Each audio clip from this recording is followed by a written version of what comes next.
శ్రీమన్నారాయణ. కాశ్యపాన్వయ సంజాతం నారాయణపదాశ్రితం శ్రీమన్నారాయణం వందే యతీశ్వరశ్రయాజుషం. ఓమస్మద్గురుభ్యో నమః. శ్రీ భగవద్గీత 17వ అధ్యాయం శ్రద్ధాత్రయ విభాగ యోగము అనే దాని గురించి తెలుసుకుంటున్నాం మనం. శ్రద్ధాత్రయ విభాగం. శ్రద్ధ అంటే స్వభావం, గుణం, లేకపోతే త్రయ అంటే 3 రకాలైన శ్రద్ధలు గురించి చెప్తారు. అంటే 3 రకాలుగా ఉంటుంది ఈ శ్రద్ధ అనేది. అదేంటి? సాత్విక శ్రద్ధ, రాజసిక శ్రద్ధ, తామసిక శ్రద్ధ అంటారు. అయితే ఇందులో ఏం చెప్తారు, ఎలాంటి శ్రద్ధ ఉన్న వాళ్ళకి ఏ ఏ లక్షణాలు ఉంటాయి అని ఈ ప్రకారంగా 3 శ్రద్ధల గురించి కూడా చెప్పింది కనుక ఈ అధ్యాయాన్ని శ్రద్ధ త్రయ విభాగ యోగము అన్నారన్నమాట.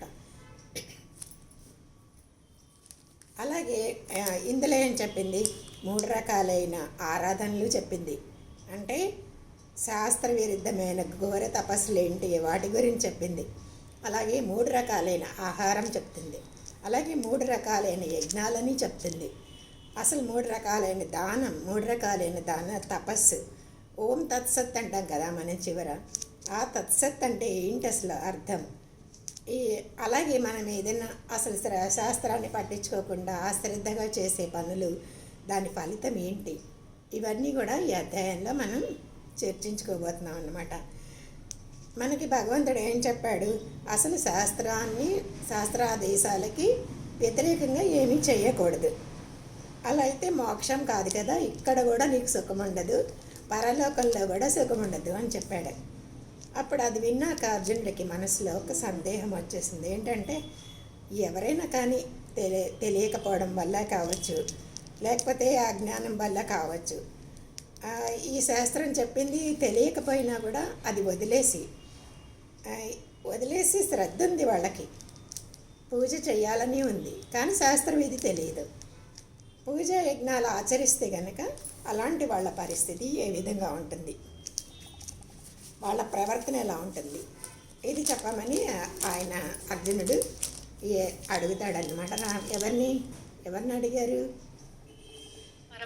పరమాత్మని అడిగాడు. అయితే వాళ్ళు అలా చేస్తే కనుక వాళ్ళు ఎలాంటి పరిస్థితిలో ఉన్నట్టు, సత్వగుణ సంబంధంలో ఉన్నారా, లేకపోతే రజోగుణ సంబంధం అవుతుందా, లేదా తమోగుణ సంబంధం అవుతుందా అని చెప్పగానే భగవంతుడు ఈ అర్జునుడి ప్రశ్న కోసం ఈ అధ్యాయాన్ని ప్రారంభం చేస్తున్నాడు అనమాట. అని మొదటి దాంట్లో ఏం చెప్పాడు, ఏ శాస్త్ర విధి మురుత్స్య అన్నాడు. అందుకనే ఇదే మనకి చెప్పింది, ఏ శాస్త్ర విధిని ఉల్లంఘించి స్వేచ్ఛగా ప్రవర్తించే వాళ్ళకి అసలు మోక్ష సిద్ధే కలగదు అని. శాస్త్ర విధి అంటే శాస్త్ర విధానాన్ని ఉత్సృజ్య విడిచిపెట్టేసి శ్రద్ధయాన్విత శ్రద్ధతో కూడుకున్నా కూడా యజంతే పూజలు చేస్తున్నారో వారి యొక్క స్థితి సత్వం సాత్వికమా, అహో లేక రాజసమా, అథవా లేక తామసమా అని ఫస్ట్ దాంట్లో ఇలా అడిగాడు అనమాట. ఇది అర్జునుడి ప్రశ్నకి 2వ దానిలో భగవంతుడు చెప్పడం మొదలుపెట్టాడు. ఏమని? త్రివిధ భవతి శ్రద్ధ దేహినాం స్వభావజ సాత్వికీ రాజసీ చైవ తామసీ చేతితాం శృణు అని. దేహినాం అసలు ప్రాణుల యొక్కంటే మనలాంటి వాడు, ప్రాణులన్నీ స్వభావజ అంటే స్వభావంగానే, అంటే పూర్వజన్మ సంస్కారాలతో కానీ కొన్ని వాసనలు అలా వస్తుంటాయి. ఆ శ్రద్ధ సాత్వికి సత్వగుణ సంబంధంగా ఉండే శ్రద్ధని, రాజసీ ఏవచ్చ రజోగుణ సంబంధ శ్రద్ధని, తామసీ చైతి తామోగుణ సంబంధమైన శ్రద్ధని, త్రివిధ 3 రకాలుగా చెప్పారు. కాబట్టి దాని గురించి విను అని సెకండ్ దాంట్లో చెప్పాడనమాట. తర్వాత 3వ దాంట్లో ఏం చెప్పాడు, అసలు ఈ శ్రద్ధ అంటే ఏంటి? సంస్కారమే స్వభావంగానే వస్తుందంటే పుట్టకతోనే వస్తుంది వాడికి, జన్మాంతర సంస్కార ప్రాబల్యం వల్లే వస్తుంది. ఇక తర్వాత ఏంటి, ఇహ జన్మలో మనం పుట్టిన తర్వాత కూడా కొంత మన ప్రయత్నం వల్ల అది కూడా మార్చుకోవచ్చు కొంచెం. సత్వానురూప, థర్డ్ వన్, సత్వానురూప సర్వస్య శ్రద్ధా భవతి భారత, శ్రద్ధామయాయం పురుషోయం ఏ శ్రద్ధస్స ఏవచ అన్నారు. అంటే మీరు నిన్న ఇదన్నీ చెప్పాను కదా 6 వరకు, అందుకే చదవనివ్వట్లేదు. ఓకేనా? వాళ్ళ అందరికీ కూడా, ఈ భూమి మీద పుట్టిన అన్ని జీవులకి కూడా వాళ్ళ పూర్వ సంస్కారాలను బట్టి వాళ్ళ అంతఃకరణం ఉంటుంది. అంటే ప్రతి వాళ్ళకి కూడా వాళ్ళ జన్మ సంస్కారాలతో కూడిన అంతఃకరణం అనేది ఒకటి ఉంటుంది. అలా శ్రద్ధ, అదే సంస్కారం అన్నారు. అలా గుణం వాడికి ఎలా కలుగుతుంది అంటే అదంతే. ఎప్పుడు మనం ఎన్ని జన్మలు ఎత్తామో తెలియదు కదా. జన్మలుగా ఒక్కొక్కళ్ళ ఇష్టాలు అలా ఉంటాయి, వాళ్ళ స్వభావమే అలా ఉంటుంది. కాబట్టి మొట్టమొదటిగా మనిషి ఏం చేయాలి? ఈ జన్మలో మనం బాగుపడాలి అనుకుంటే ఏం ప్రయత్నం చేయాలి? ముందు తన అంతఃకరణ, తన మనస్సుని శుద్ధపరుచుకోవాలి. అంటే క్లీన్ శుద్ధమనర్చుకోవాలి. అంటే మాలిన్యం లేకుండా చూసుకోవాలి అన్నాడు. అంటే ఏం చేయాలి అంటే సాధన చేయండి. సాధనాభ్యాసంతో క్రమంగా తామసిక రాజసిక శ్రద్ధలని పారద్రోలి సాత్విక శ్రద్ధని క్రమంగా అలవాటు చేసుకోవాలి. ఈ జన్మ సంస్కారం అంటే ఈ జన్మలో మనం బాగుపడాలి అనుకుంటే మనం చేయాల్సిన ప్రయత్నం ఇదన్నమాట. ఏంటది? రాజసిక తామసిక శ్రద్ధలు అని ఏమని చెప్పారో మనకి, అవి మెల్లిగా సాధన చేస్తూ చివరికి ఏం చేయాలి? సాత్విక శ్రద్ధలోకి వచ్చినా కూడా దాన్ని కూడా వదిలేసి విశుద్ధ సత్వం అంటారు, ఆ స్థితిని చేరుకోవాలి మనం. ఇదే నిజమైనగా మన ప్రయత్నం చేసి సాధించుకోవాల్సింది ఈ జన్మలో అని 3వ దాంట్లో చెప్పారు. ఇక 4వ దాంట్లో ఏం చెప్పారంటే సత్వగుణం యజంతే సాత్విక దేవాన్ యక్ష రక్షాంస రాజస ప్రేతాన్ భూతగణ చాన్ని యజంతి తామసా జనా అని. ఏం చేస్తారు వీళ్ళు? ఉన్నవాళ్ళు ఎలా ఉంటారు, ఎలాంటి వాళ్ళని, వాళ్ళ ప్రవర్తన ఎలా ఉంటుందంటే సత్వగుణం కలవాళ్ళేమో దేవతలను పూజిస్తారు. అలాగే రజోగుణంలో ఉన్నవాళ్ళు ఏం చేస్తారు? రాక్షసులని పూజిస్తారు, లేకపోతే యక్షగణాలు అంటారు, వాళ్ళని అంటారు. ఇక తమోగుణంలో ఉన్నవాళ్ళు భూత ప్రేత గణాలను పూజిస్తారు అని మనం చెప్పుకున్నాం కదా. భూత ప్రేత గణాలను ఎందుకు పూజిస్తారంటే మనకి దానికే ఉదాహరణగా రావణాసురుడని, హిరణ్యకశిపుడని వాళ్ళు చాలా ఘోరమైన తపస్సు చేసి వాళ్ళు నేను చెప్పుకున్నాను కాళికా రూపంలో ఎలాంటి రూపాలని పూజిస్తారు అని. అంటే ఒక చేత్తో కత్తి కూడా రక్తంతో ఉంటుంది, ఒక చేత్తో పుర్రె పట్టుకుని రక్తంతో కారుతూ ఉంటుంది. అలాంటి రాక్షసుల తమోగుణం గలవాడు ఏం చేస్తారు? భూత ప్రేత గణాలని పూజిస్తారు. వాళ్ళు ఎవరెవరికి ఏ గుణం ఉందో వాళ్ళ స్వభావం, వాళ్ళ నడక, వాళ్ళ ఆహారం, వారి మాట, వాళ్ళ ప్రవర్తన, ఇంకా చెప్తారు. వాళ్ళు చదివే గ్రంథాలు కానీ, వారి పూజించే దేవతలు కానీ, ఇవన్నీ కూడా దానికి అనుగుణంగానే ఉంటాయి. దాంట్లోనే వాళ్ళకి ఇంట్రెస్ట్ వస్తుంది. అవి చదవాలని, అవి వినాలని, అవే పనులు చేయాలని వాళ్ళకి అదే ఇంట్రెస్ట్గా ఉంటుందన్నమాట. అది అందుకని ఈ విషయంలో మనకి 14వ అధ్యాయంలో చెప్పారనుకోండి, కానీ ఇప్పుడు మళ్ళీ చెప్తున్నారనమాట. ఇలా అసుర స్వభావం కలవాళ్ళు అంటారు వీళ్ళని. తమోగుణంలో ఉన్న వాళ్ళని ఏమంటారు? అసుర స్వభావులు అన్నారు. ఇప్పుడు చెప్పుకున్నాం కదా, అర్థమైందా? సత్వగుణం కలవారు ఎవరిని పూజిస్తారు?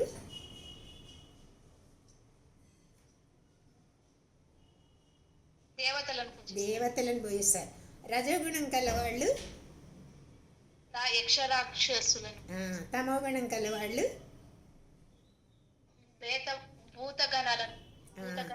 భూతగణాలని పూజిస్తారు అన్నాడు. సరే, ఈ వీళ్ళు వాళ్ళ తపస్సులు ఎంత ఘోరంగా ఉంటాయంటే, ఎలా ఘోరంగా ఉంటాయి, దాన్ని వదిలేస్తే కానీ వాళ్ళు బాగుపడరు అని తర్వాత 5-6 శ్లోకాల్లో చెప్తాడనమాట. 5వ శ్లోకం ఒకసారి చదువుతారా? చదువు. అశాస్త్ర విహితం ఘోరం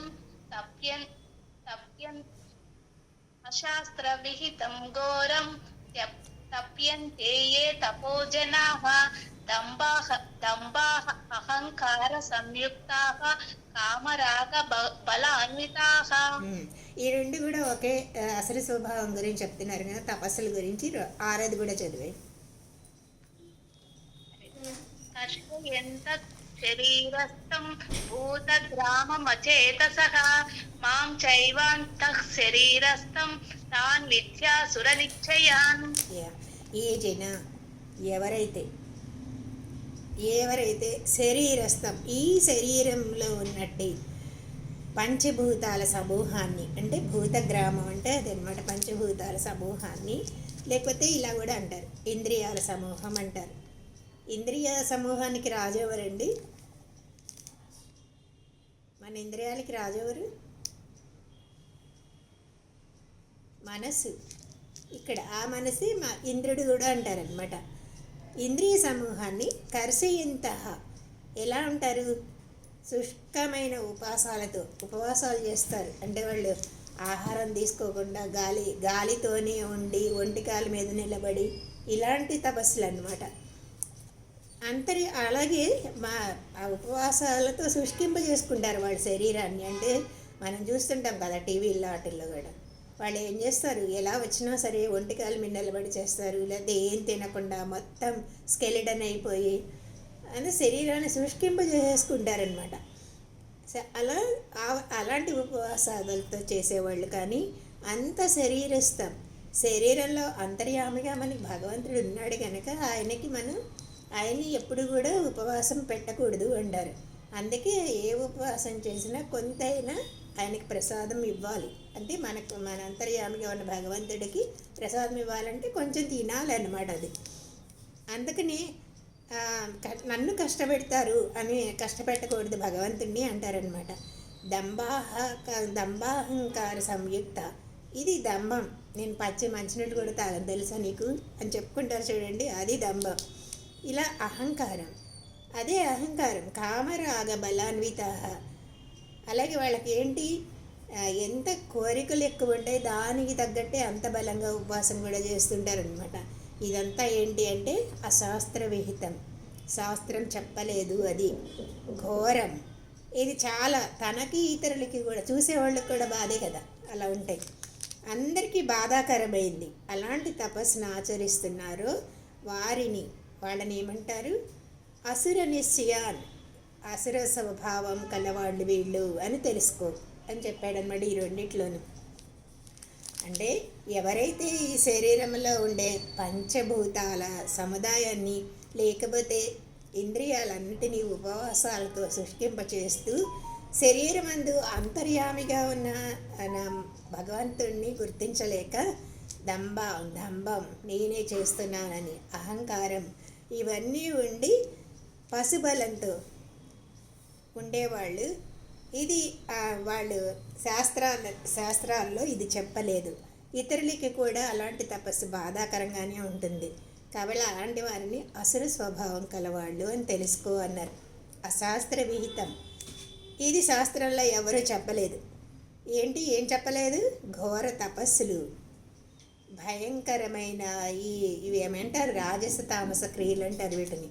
అంతే, శాస్త్రాలు చెప్పలేదు. కాబట్టి శాస్త్ర విరుద్ధాలని ఇట్లాంటివి చేయడం తప్పు అని చెప్పారు. తప్యంతే ఏ తపోజన, వాస్తవంగా అసలు తపస్సు అంటే ఏంటి? మరి అదే తపస్సు కాదు. మరి వాస్తవమైన తపస్సు అంటే మనం అంతఃకరణలో ఎలాంటి దోషాలు ఉన్నాయో వాటిని భస్మం చేసుకోవాలి. మనలో ఉండే శత్రువులు ఉన్నాయి కదా, కామం, క్రోధం, ఇంకా మదం, మాత్సర్యం, అసూయ, ద్వేషం, ఇలాంటివి ఉంటాయి కదా. ఈ దోషాలని భస్మం చేసుకో, కానీ దేహాన్ని క్షీణింపజేసుకోవడం కాదు. అలాంటి తపస్సుని ఆశ్రయించాలి. కానీ క్రూర తపస్సులు, రావణాసురుడు, హిరణ్యకశిపుడు చేసే ఇలాంటి తపస్సులు చేయొద్దు అని చెప్పింది మన శాస్త్రం. అలాగే కామరాగ బలాన్విత, మనకెంత ప్రపంచంలో మేము ఎంత ఎక్సర్సైజ్ చేస్తున్నాం, మాది బాడీ బిల్డింగ్ అని ఎంత బలం ఉన్నా సరే దైవ బలం లేకపోతే అవన్నీ ఉపయోగం లేదు. ముందు మనకి దైవం, భగవంతుడు మనలో ఉన్నాడు, ఆయన ఆ బలం ఉండాలి, ఆ విశ్వాసం ఉండాలన్నమాట. క్షుద్ర బలం, క్షుద్ర బలం అంటారు. అంతంత బలాన్ని పెంచుకున్నా కూడా అది క్షుద్ర బలం, దైవ బలం లేకపోతే వాళ్ళని రాక్షసుల కిందే చెప్తారు. రాక్షసుల కథలన్నీ కూడా అట్లాగే ఉంటాయి కదండి. వాళ్ళు ఎంత తపస్సు చేసి ఎంత పెంచుకున్నా కూడా వాళ్ళు ఏం చేస్తారు, వాళ్ళకి దైవం అంటే నమ్మకం ఉండదు. నేనే నేనే నా పేరే ఉచ్చరించండి, నేనే భగవంతుడిని అని చెప్పుకుంటూ ఉంటారు కదా, చెప్పుకునేవాళ్ళు కదా. సో నేనే భగవంతుడిని అంటే వాళ్ళు దైవాన్ని గుర్తించట్లేదు, వాడిలో అహంకారం ఉంది బాగా అన్నమాట. అందుకని అది కాదు. ఇలా అసలు స్వభావం ఉన్న వాళ్ళకి ఏంటి, వాళ్ళకి అదే బలం. కానీ దైవ సంపద ఉన్న వాళ్ళు ఎలా అనుకుంటారు, దైవ బలం ఉన్న వాళ్ళకైతే భక్తే బలం, వాళ్ళకి భక్తే బలం. భక్తితోనే ఎన్నో జయించారు చాలామంది కదా. భగవంతుడి భక్తి ఉన్న వాళ్ళు, ఇలాంటి వాళ్ళని కూడా ప్రహ్లాదుని చూస్తాం. ఆయనకి ఉన్నది చిన్నపిల్లాడే, కానీ అనుకున్నది ఏంటి, భక్తి అనే బలం. ఆ బలంతో హిరణ్యకశిపుడు కూడా ఓడిపోయాడు. అలాగే రావణాసురుడు కూడా భక్తితోనే, భక్తికి అంత క్షుద్ర బలం అవసరం లేదు, కానీ ఆ బలంతో జ్ఞానం కూడా ఆ బలంతోనే కలుగుతుంది. కాబట్టి ఇలాంటి బలాన్ని వదిలేయండి, భక్తి పెంచుకోవాలి, జ్ఞానం పెంచుకోవాలి అనుకుంటే దైవ బలాన్ని పెంచుకోండి అని చెప్పారనమాట. కర్షయంత శరీరస్థం భూత గ్రామం అని చెప్పారంటే, ఎప్పుడైనా మనకి ఆరోగ్యం కోసం కానీ, లేకపోతే ఏదైనా వ్రతం చేసుకున్నప్పుడు కానీ, ఏదో ఉపవాసం అప్పుడప్పుడు చేయడం మంచిదే. అది కూడా ఎలా ఉండాలి, మితంగా ఉండాలి. అలా మితం తప్పితే ఏమవుతుంది, మళ్ళీ అది కూడా అసరికి తపస్సు అవుతుంది అన్నమాట. అందుకని మనం ఇలా ఉపవాసాలు ఉన్నంత మాలం వల్ల మనకి ఏమన్నా లాభమా అంటే, పుట్టను కొట్టినట్టు అవుతుంది, పామును చంపినట్టు కాదు అని చెప్తున్నారు. కేవలం దీర్ఘ శుష్కోపవాసాల వల్ల లోపల ఉండే సంస్కారాలు, దుర్సంస్కారాలు, చెడ్డ సంస్కారాలు కానీ, చెడ్డ వాసనలు కానీ ఎప్పుడు కూడా పోవు. అందుకని ఏం చేయాలి, మితంగా, ఆరోగ్యం కోసమైనా వ్రతం కోసమైనా మితంగా ఉపవాసం చేయొచ్చు. అది కూడా మితం మించకూడదు. అంటే మరీ నీళ్లు కూడా తాగకుండా ఉండే ఉపవాసం, అది కూడా రాక్షస ఉపవాసమే అని చెప్తున్నాడు. ఇలా చెప్తూ ఈ శ్లోకాల్లో దానిని మాకు భగవంతుడు ఏం మెచ్చుకోలేదు. పైగా అలాంటి వాళ్ళు అసుర స్వభావం ఉన్నవాళ్ళు అని చెప్పారనమాట. అందుకనే భగవంతుడు ఏం చెప్పాడు ఇంతకుముందు, యుక్తాహార విహారస్య అని మన శ్లోకంలో ఏం చెప్పారు, దాన్ని మనం ఫాలో అవ్వాలి తప్ప ఎలాంటి ఉపవాసాలు మీరు ఎవరో చెప్పారని ఏదో చేశారని అవన్నీ చెప్పకండి అంటున్నారనమాట. అలాగే మాం చైవాంత శరీరస్థం, దాంతో ఏమంటున్నాడు, మీరు మీ దేహాన్నే కాదు, లోపల నేనున్నానని మర్చిపోయి నన్ను కూడా ఉపవాసం పెడుతున్నాను, నన్ను కూడా కృషింపజేస్తున్నారు అంటున్నాడు. అంటే నిజానికి ఆయన కృషించే స్వభావం నిర్వికారుడు, ఆయన కృషించడం ఏంటి, కానీ తన ఆజ్ఞని ధిక్కరిస్తున్నారు అని చెప్పడం అన్నమాట. అంటే తను ఏం చెప్తున్నాడు, మనలోని అతి దగ్గరగా నేను ఉన్నాను, భగవంతుడు ఉన్నాడు, దూరంగా లేడు, శరీరం లోపల ఉన్నాడు అనే విషయాన్ని స్పష్టం చేస్తున్నాడు అనమాట ఇక్కడ. అలాగే ఇలాంటి ఉపవాసాలు, దీర్ఘ ఉపవాసాల వల్ల ఆత్మని బాధించకండి. కాబట్టి మితాహారాన్ని స్వీకరించండి, సాత్విక ఆహారాన్ని తీసుకుంటూ ధ్యానం చేస్తే దైవానుభూతిని పొందుతారు అని ఇందులో చెప్పారనమాట. కాబట్టి ఏం చేయాలి, మనం దంభం, అహంకారం వీటన్నిటిని వదిలేసి శాస్త్రం చెప్పినట్టుగా మిత ఉపవాసాలు చేస్తూ, అంటే ఇప్పుడే చెప్పాను, అర్థమైంది కదా, శుష్క ఉపవాసాలు, ఉపవాసాలు ఉంటాయి. అది మితాహారాన్ని సేవిస్తూ లోన ఉన్నాడు భగవంతుడు అని గుర్తించి భక్తిపూర్వకంగా చేయాలి, అది చెప్పాడనమాట. ఇలా ఇక 3 విధాలైన ఆహారాన్ని, యజ్ఞాన్ని, తపస్సు, దానం వీటి గురించి చెప్తున్నాడు. అంటే మనుషుల స్వభావాలను బట్టి ఈ 4 మారుతూ ఉంటాయి. ఏంటది, ఫస్ట్ ఆహారం, యజ్ఞం, తపస్సు, దానం, ఈ 4 విషయాల గురించి చెప్తాడు అనమాట. ఇప్పుడు ఎందుకు ఫస్ట్ ఆహారమే చెప్పాడు, ఎందుకంటే ఆహారమే మెయిన్ కనుక మనం తీసుకునే ఆహారమే చెప్పాడు. సెవెంత్ వన్ ఒకసారి చదవండి.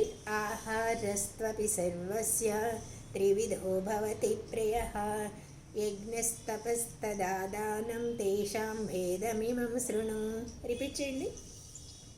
ఆహారస్త్వపి సర్వస్య త్రివిధో భవతి ప్రియః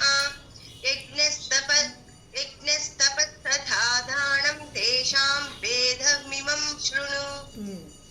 ఆహారం కూడా అందరికీ కూడా అంటే సత్వగుణం ఉన్నాడు, అలాగే రాజస గుణం తామస గుణం ఉండే వాళ్ళని బట్టి ఆహారాన్ని కూడా 3 రకాలుగా ఇష్టమవుతుంది వాళ్ళకి. అలాగే యజ్ఞం తపస్సు దానం కూడా ముగ్గురికి 3 రకాలుగానే 3 విధాలుగా ఇష్టమవుతుంది అనమాట. ఈ ఆహారాలను దాని భేదాల గురించి చెప్తున్నారు. ఆహార 4టిని చెప్తున్నాడు కదా. అంటే ఆహార యజ్ఞం తపస్సు దానం అని చెప్పి ఆహారం గురించి ఎందుకు ముందు చెప్పాడు అంటే ఆహార శుద్ధే ఫస్ట్ కావాలి మనకి. ఆహార శుద్ధితోనే మన చిత్తశుద్ధి ఏర్పడుతుంది, మనసు కూడా శుద్ధి ఏర్పడుతుంది. చిత్తశుద్ధి వల్ల ఏం జరుగుతుంది ఏమనుకున్నాం? చిత్తశుద్ధి కలిగితే జ్ఞానం కలుగుతుంది కదా. భగవత్ జ్ఞానం అనేది రావడానికి ఒక దారి ఏర్పడుతుంది చిత్తశుద్ధి ఏర్పడినప్పుడు అనమాట. ఆహారం శుద్ధంగా లేకపోతే మనసు మలినంగా ఉంటుంది. దానివల్ల మనకి ఏమీ కూడా ప్రయోజనం ఉండదన్నమాట. కాబట్టి ఫస్ట్ ఏం చేస్తున్నాడు అంటే సత్వగుణం కలవాళ్ళు సాత్విక ఆహారమే ఇష్టపడతారు అని సాత్విక ఆహారాన్ని ముందు చెప్తున్నాడు. 8వ శ్లోకం చూడండి. ఆయుస్సత్వ బలారోగ్య సుఖ ప్రీతి వివర్ధన రస్యా స్నిగ్ధ స్థిర హృదయ ఆహార సాత్విక ప్రియా. చదవండి.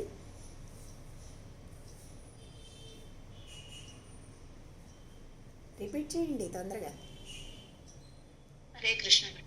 ఆయు సత్వ బలారోగ్య సుఖ ప్రీతి వివర్ధనాః రస్యా స్నిగ్ధాః స్థిరా హృద్యా ఆహారాః సాత్విక ప్రియాః.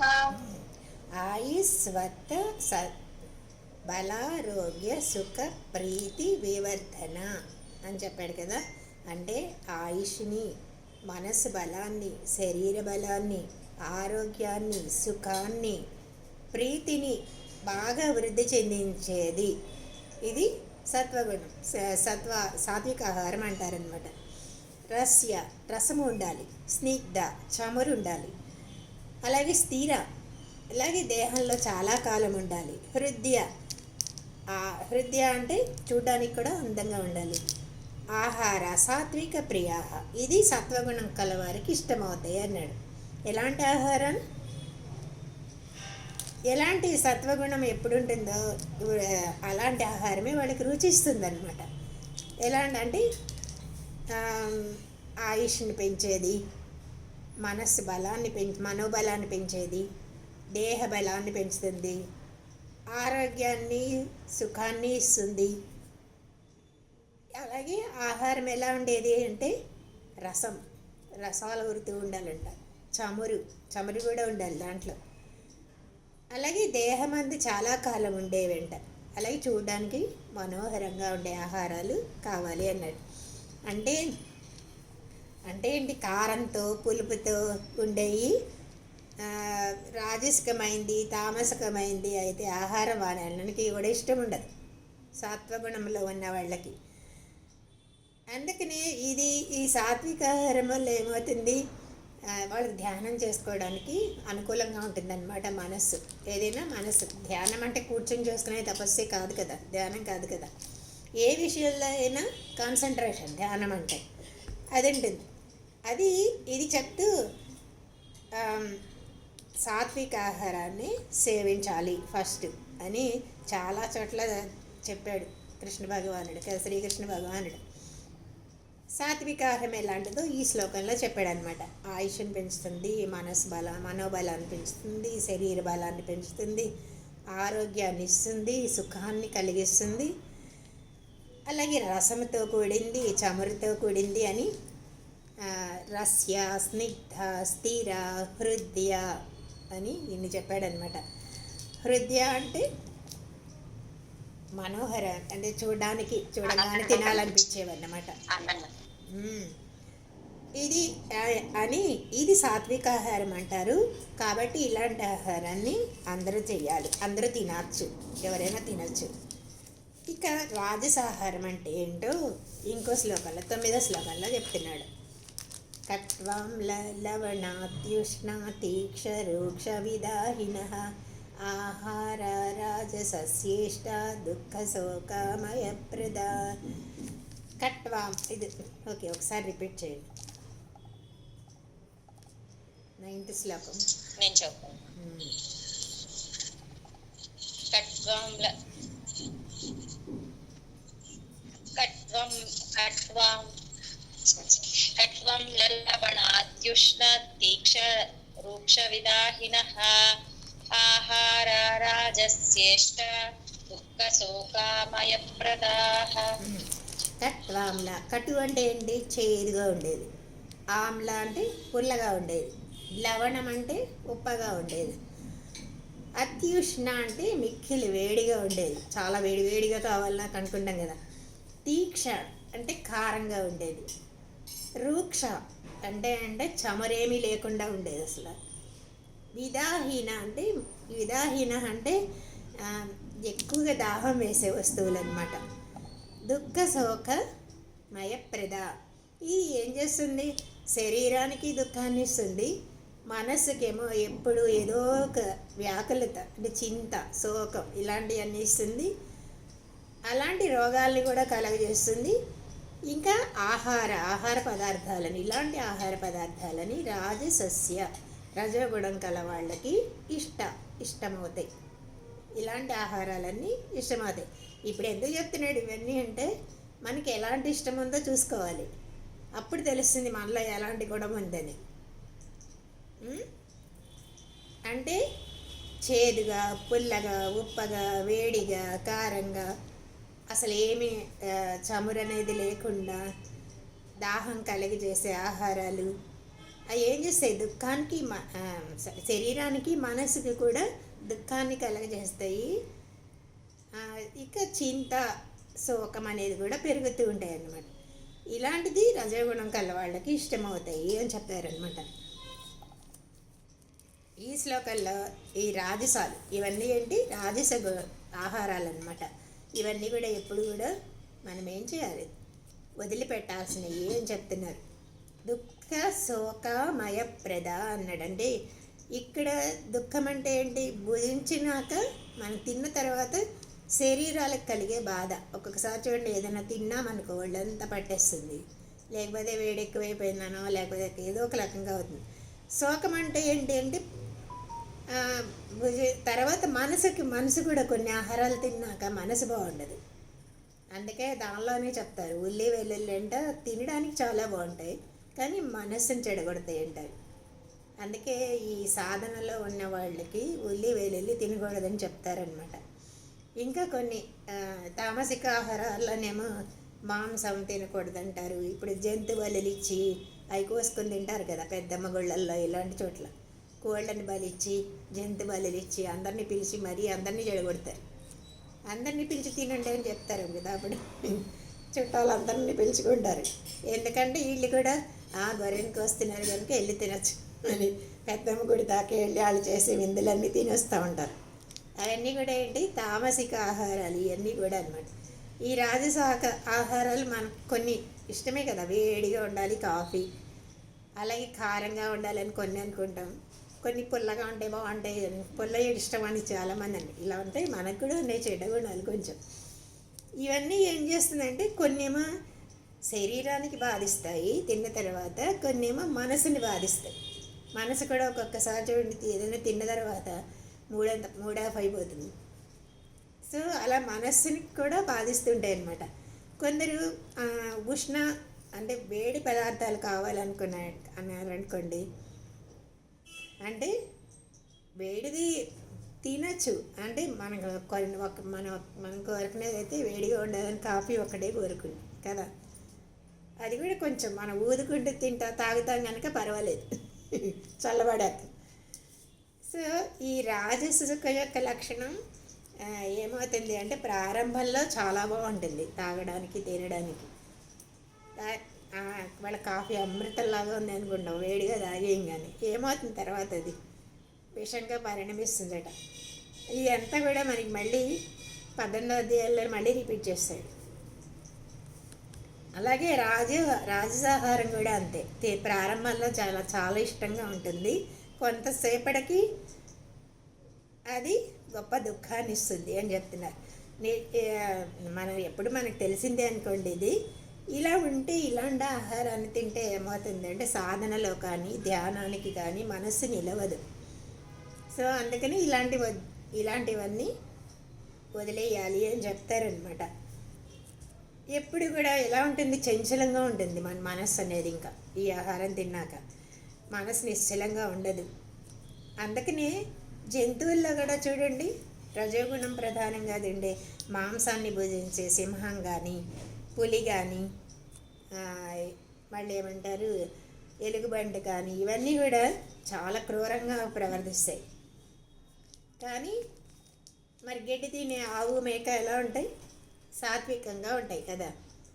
సో ఇవి తినే ఆహారాన్ని బట్టి జంతువుల్లో కూడా మనకి చెప్తారనమాట.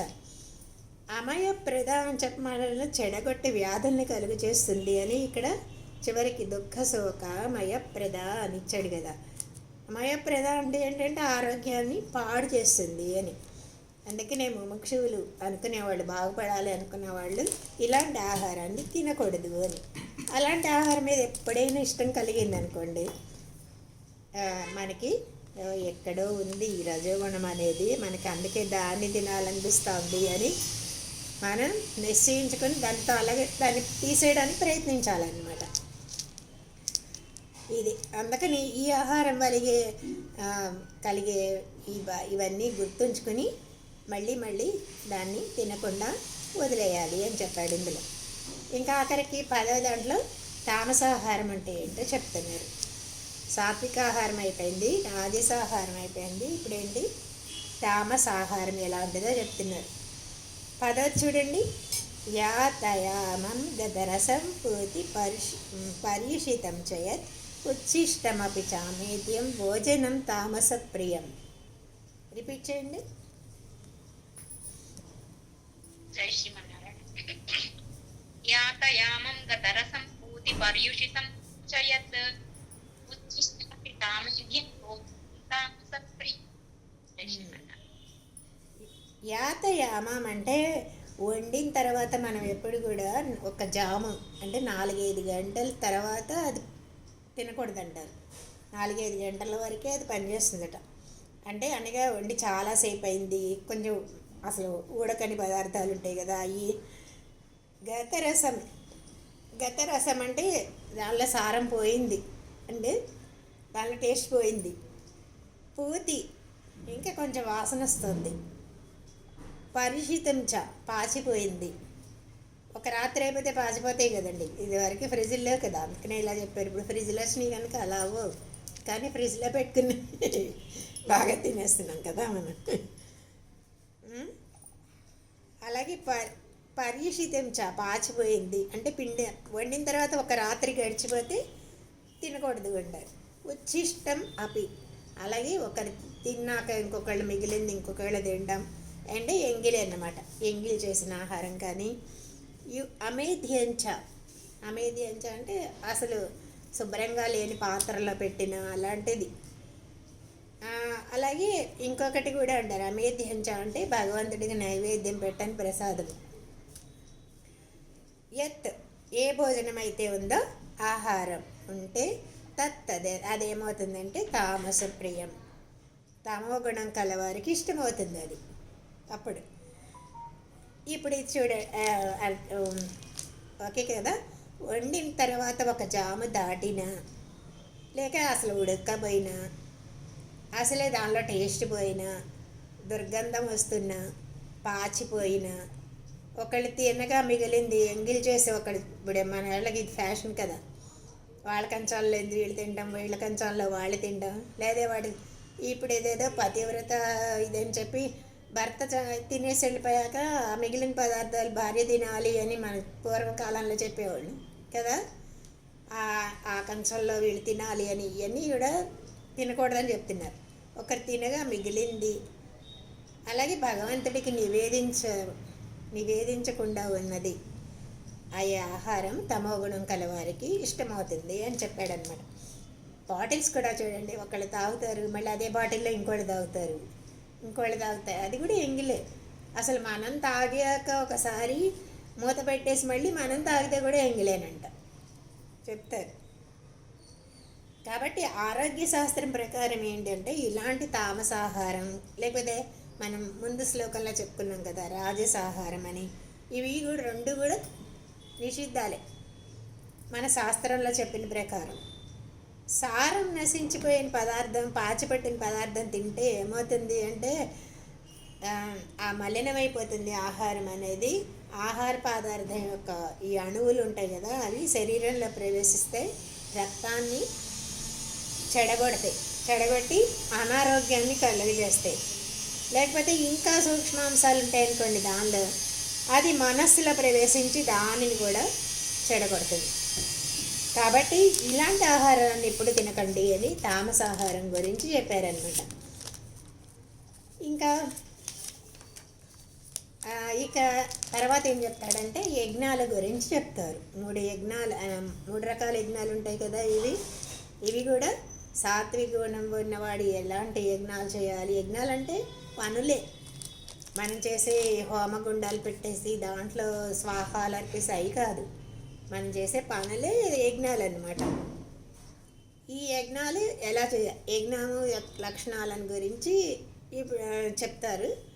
అది మనం ఇప్పుడు కాదు, తర్వాత చెప్పుకుందాం అనమాట. ఓకే, ఇప్పటి వరకు 10 శ్లోకాలు అయిపోయినాయి.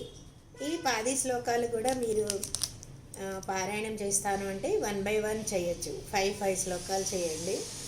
అలాగే మనం తినే ఆహారం అన్నీ కూడా ఎలాంటిది ఉంటుంది, ఎన్ని రకాలని చెప్పాడు ఇప్పుడు? 3 రకాలు. ఏమిటది? రాజసిక ఆహారం, తామసిక ఆహారం, సాత్విక ఆహారం. ఈ సాత్విక ఆహారం చెప్పగలరా ఏమేంటో? రాసుకున్నారా ఎవరైనా? రాసుకున్నా మేడం. సాత్విక అది ఆహారం తింటే మనకి చెప్పండి. సాత్విక ఆహారం తింటే మనకి ఒంటికి మంచిది, మానసిక మంచిది, తర్వాత చూడడానికి బాగా ఉంటుంది. అది దానివల్ల మన ఆరోగ్యం బాగా పడుతుంది, మన మనసు బాగుంటుంది. ఇవన్నీ సాత్విక ఆహారాలండి. ఓకే, మనం తినేది ఇవి సరే, ఇక్కడ చెప్పింది ఇక్కడ చెప్పారు. మనం తినే ఐటమ్స్ చెప్పండి సాత్విక ఆహారంలో. రసాలు, చమురు, చాలా కాలం శరీరంలో నిల్వ ఉన్నవి, అలాంటివన్నీ సాత్విక ఆహారం కిందికి వస్తాయి. కాదు, మన ఐటమ్స్ కూరలు ఇలాంటివి చెప్పండి. సాత్విక ఆహారం అంటే ఎలాంటివి వస్తాయి? ఆకుకూరలు, కూరగాయలు, పాలు, పండ్లు వస్తాయి. అంటే నాన్ వెజ్, ఉల్లి వెల్లుల్లి కూడా తినకూడదు, నాన్ వెజ్ తినకూడదు. అలాగే ఎగ్గు ఇలాంటివి కూడా తినకూడదు. ఆ తర్వాత ఏంటి, దీనిలో కూడా కాయగూరల్లో కూడా కొన్ని వెరైటీస్ స్వామివారు చెప్తారు. ఏంటంటే ముల్లంగి తినకూడదు అంటారు, తర్వాత ములక్కాడు తినకూడదు అంటారు, సొరకాయ తినకూడదు అంటారు. ఇవి తినకూడదని చెప్తారు. ఇంకోటి ఏదో ఉంది, ఇవి కూడా కాయగూరలు అయినప్పటికీ కూడా ఇవి కూడా తినకూడదు అంటారు. మరి అవి కూడా ఎందుకు అంటే మనకు అంత బాధ లేదు అంటే వీళ్ళల్లో కోపాన్ని క్రోధాన్ని కోరికల్ని పెంచుతాయి ఏమో బహుశా. అవును మేడం, అదే మా నానమ్మ చెప్పేది. పుట్టగొడుగులు అలాంటివన్నీ ఆల్మోస్ట్ దాంట్లో నాన్ వెజ్ లో ఉన్నంత ఉంటదంట. దానికోసమని అసలు ఇంట్లోకి కూడా తేనీరు అట్లాంటివన్నీ. బాగా చెప్పారు లక్ష్మి. నెక్స్ట్ రాజసాహారం అంటే ఏంటి? చేదు, పులుపు, కారం.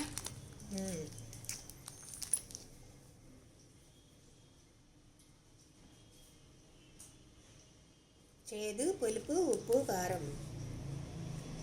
ఇంకా చాలా వేడిగా ఉన్నాయి, అసలు ఆయిల్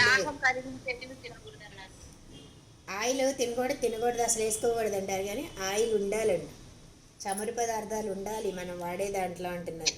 అంటే పూర్తిగా దానిలోనే ఫ్రై చేసుకుని తినమనడం కాదు, కానీ అది ఉండాలండి. ఆ చమురు అంటే తగలాలన్నమాట. అది ఉంటేనే ఇప్పుడు చూడండి, మనం తినే పదార్థాలు కూడా సాలిడ్స్, లిక్విడ్స్, ఆయిలీ ఫుడ్స్ 3 రకాలు తినాలంటారు. అయితే ఆయిలీ ఫుడ్స్లో ఏంటి అంటే నెయ్యి ఎక్కువ వాడతారు. వేద విద్యార్థులకి వీళ్ళకి కూడా బాగా నెయ్యి వాడతారు. నెయ్యి వాడితే ఏమైందంటే మేధస్సు పెరుగుతుంది అంటారు. ఆ మేధస్సు పెరగడం, గోల్డ్ చక్కగా ఉండడం, జుట్టు బాగా నిగనిగలాడుతూ పెరగడం, చర్మానికి కాంతి రావడం, ఇవన్నీ ఆయిల్తోనే వస్తాయండి. ఇదన్నమాట ఇందులో. ఓకే, మాంసాహారం అంటే ఎంగిల్ చేసినవి తినకూడదు, వాసన వచ్చేటివి తినకూడదు, పాచిపోయినవి తినకూడదు. వండిన తర్వాత 4-5 గంటలు నిల్వ ఉన్న తర్వాత తినకూడదు. ఒక రాత్రి దాటితే తినకూడదు.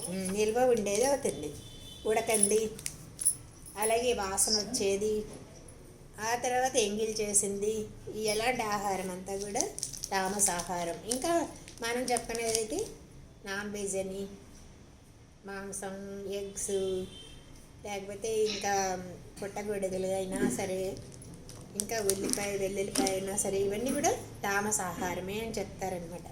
ఉల్లిపాయ చేసిన మేలు తల్లి కూడా చేయదండి అంటారు, నిజమే అంట. కానీ ఇది శరీరం వరకే, కానీ మనసుని చెడగొడుతుంది అంటారు వెల్లుల్లి అనేది. సో మనకి అంటే ఇలాంటి ఒక సాధన చేసుకునే వాళ్ళకి మనసు బాగుండాలి, చంచలంగా ఉండకూడదు కదా, మనసు నిశ్చలంగా ఉండాలి. అందుకని ఇలాంటి ఆహారాలన్నీ మన గురువులు మనకి సజెస్ట్ చేస్తారనమాట. సో మనం కూడా బాగుపడాలి అంటే మనం కూడా ట్రై చేయాలి.